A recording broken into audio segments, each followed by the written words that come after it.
ঠাকুরগাঁও সদর হাসপাতালে করোনা রোগীর খাবারে অনিয়ম নিয়ে জাগো নিউজে একটি প্রতিবেদনের জেরে ডিজিটাল নিরাপত্তা আইনের মামলায় গ্রেপ্তার হয়েছেন সাংবাদিক তানভীর হাসান তানু।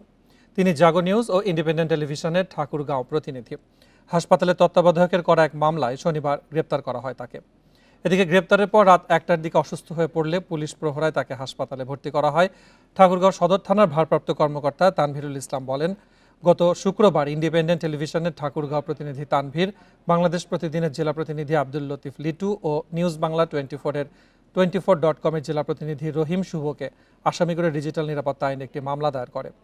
এর ভিত্তিতে শনিবার রাতে গ্রেপ্তার করা হয় তানভীরকে। এদিকে এই ঘটনার প্রতিবাদে রাতেই জেলা প্রেস ক্লাবের সামনে অবস্থান কর্মসূচি পালন করেন স্থানীয় সাংবাদিকরা।